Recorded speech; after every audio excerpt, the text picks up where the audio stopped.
speaker is a very extraordinary man. What's so special about him?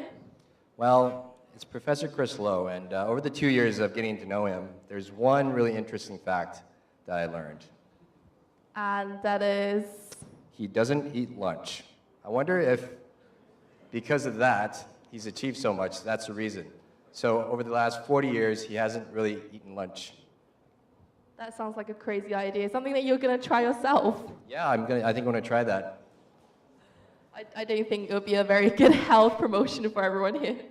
Okay, well, I'd like to welcome Professor Chris Lowe, Director of the Institute of Biotechnology at the University of Cambridge, on stage.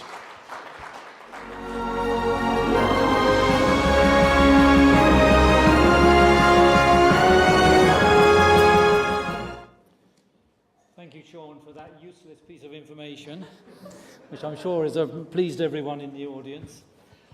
I've been asked to say two things, really. One is about entrepreneurship, and the other is about giving feedback as chairman of the judging panel. Of course, having just had hip-hop and rap, it's actually quite a difficult act to follow. And so what I want to do is to say something about entrepreneurship first. Well, last time I did this, I thought, standing in this room, looking at the river there, that is actually not a bad analogy of the whole process of starting up an idea, transforming it into a business plan, and subsequently exiting the company. If you think about it, this is our longest river out here, the River Thames. It starts in Gloucestershire as a very tiny spring. That's the idea, if you like.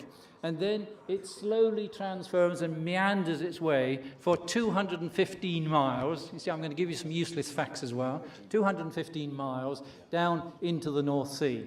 And as it does so, it meanders through 7 different counties. Things are added into it, as exactly as would be a business. Things cross it. There are barriers to it. There is regulatory authorities, which is our Houses of Parliament just up the road from here. There are other issues all the way along until you come to the Thames Barrier. And the Thames Barrier is the barrier to eventually exiting your company. Eventually, if you get past that, it then goes right the way through to the North Sea, which is the IPO or the exit. So actually, the Thames is not a bad analogy to the whole process of business creation and entrepreneurship. Except for one thing, of course, and it flows downhill, whereas most entrepreneurship flows uphill, and therefore is a much more difficult task. So if we look at the word entrepreneurship, of course, it comes from a French word, a 13th century French word, which means to do or to undertake. And I always think it's amusing that it actually means, or ironic that it means to undertake. That means, to bury. If you think about it, 70% of high-tech companies actually fail and therefore buried. If you look at a typical VC, they would look at somewhere in the region of 500 business plans per annum.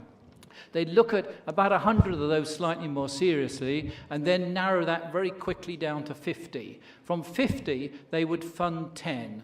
Of those 10 funded ones, 7 would fail miserably and actually no return at all. 2 would survive and be moderately successful, and 1 would be outstandingly successful. So if you look at it that way, it's one company out of a total of 500 that are actually looked at and get to the business plan competition side. So this is a very risky business.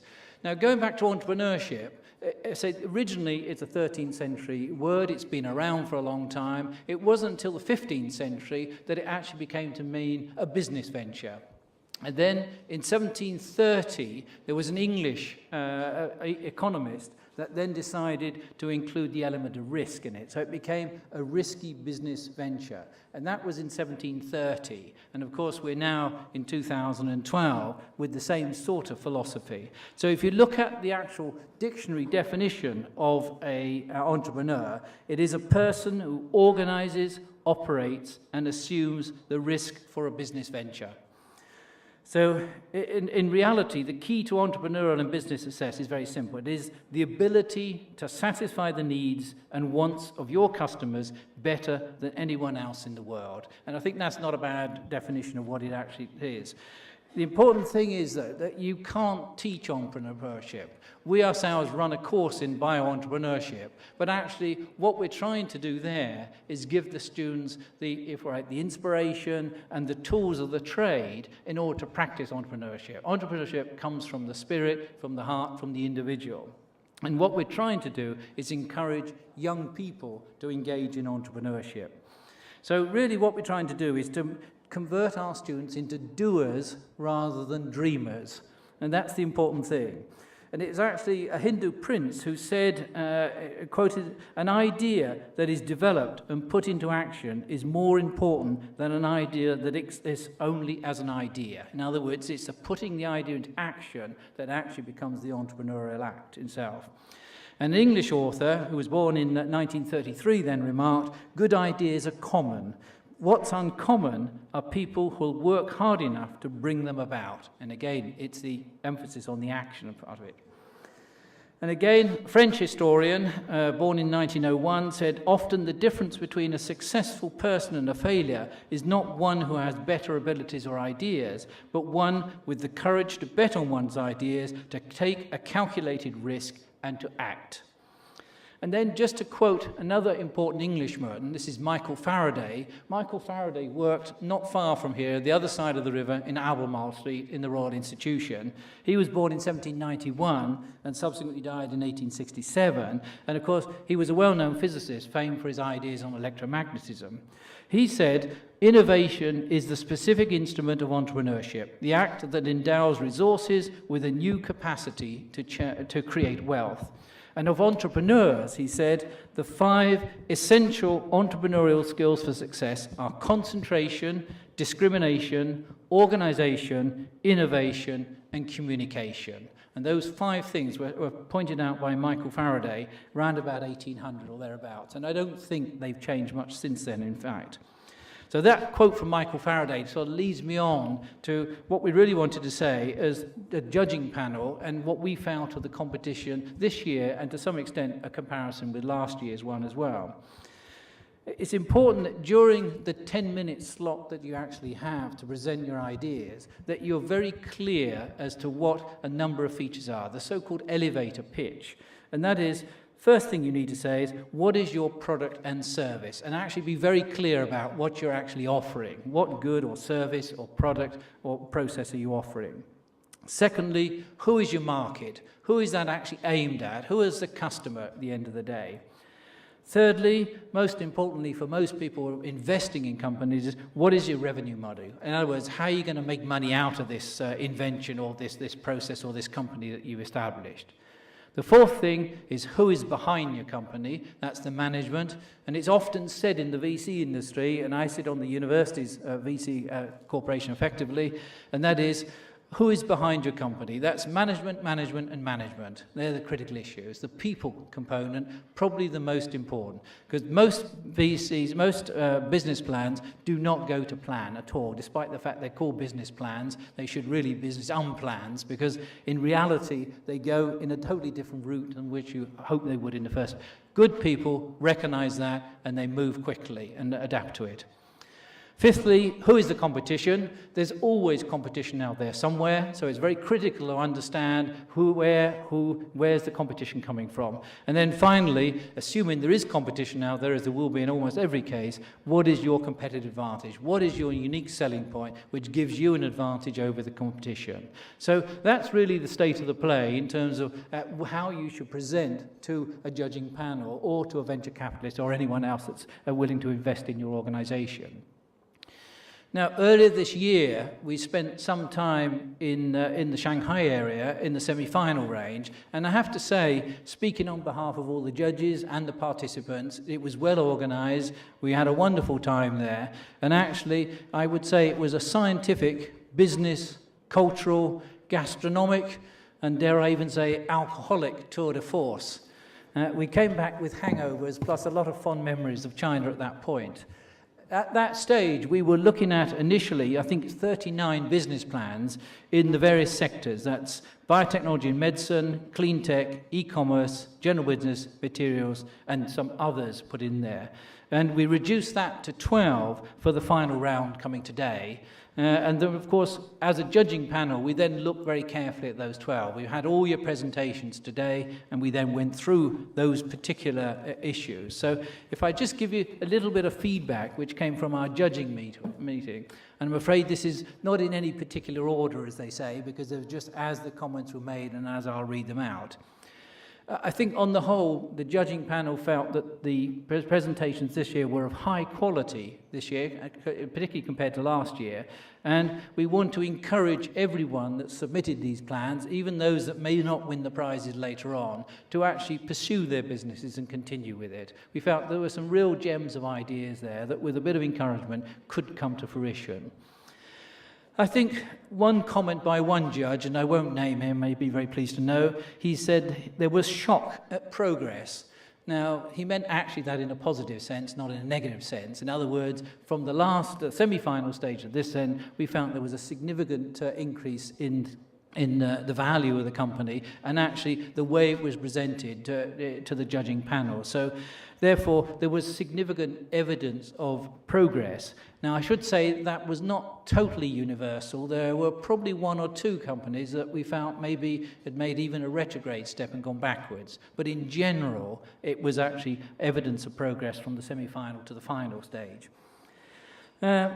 I think most of the judges felt that they themselves had not been called on as sufficiently as they would like to have seen. There was not enough discussion with the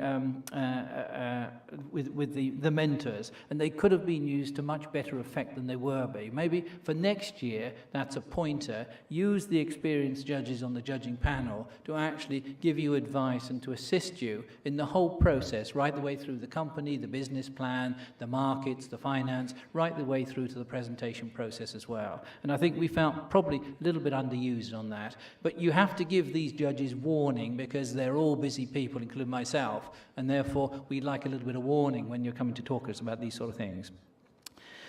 Talking about the presentations, we felt that the presentations on the whole were pretty reasonable. There were some instances where I think greater care could have been taken over that. There were a lot of slides, for example, put up on the board which had too many facts in there, and really what we want to see is just the bare bones of the fact. We want the information put over in a very understandable form. And if you follow those sort of 6 points that I mentioned earlier on as being maybe 6 consecutive slides, you wouldn't be far off with that as an elevator to pitch. So that was it, making better use of the 10-minute slot they have. Sometimes if you're presenting to VCs, you may only get a few minutes. I personally have done a 4-minute slot with 2 people, so that's 2 minutes each. And you have to be very clear what you want to say there to get the company idea over literally in a very short period of time. I think on the whole also, we felt that some of the plans were really not ambitious enough. You know, there is a global market out there for most of these business ventures that we've seen today, particularly some of the high-tech ones. And I think most of us felt that there was more focus on local rather than global markets. And I think that's a shame. You need to think more globally than you are at the moment. And this echoes my colleague from Liverpool in terms of what he was saying about the cultures. You need to understand the cultures of the rest of the world and actually make sure you target those particular markets as well.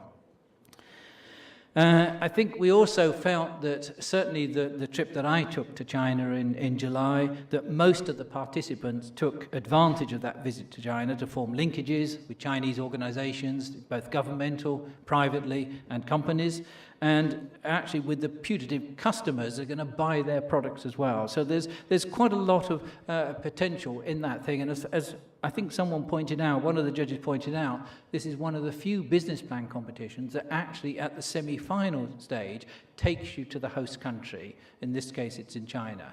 And I think that's a very rare event which should be taken advantage of the various participants, because ultimately, in the first instance, they're going to be your customer base anyway. So on the whole, we thought the teams had progressed, some more than others in our view, and one or two, as I say, were retrograde. But I think that's more or less the feedback that I want to give on this. I just want to finish maybe with two quick further quotes. One from a very well-known British entrepreneur, that's Richard Branson, who's the founder of Virgin Enterprise and Virgin Airways and all the rest of it. He says that business opportunities are like buses. There's always another one coming. In other words, if you fail at the first one, please try again. There's always some other opportunity coming along. And then he said, the critical ingredient is getting off your butt and doing something. So again, the emphasis is on the doing something rather than the dreaming about it. Get off your butt and do something about it. And the last quotation, which actually is my favourite of all, is that entrepreneurs are strange creatures. They're not particularly conventional. They have a little bit of insert passion, and they push ahead and they do things. And so this one is actually from an American writer, Natalie Clifford Blarney, who was born in 1876, in fact, and defined entrepreneurship as the last refuge of the troublemaking individual. And with that last thought, I say thank you very much for listening.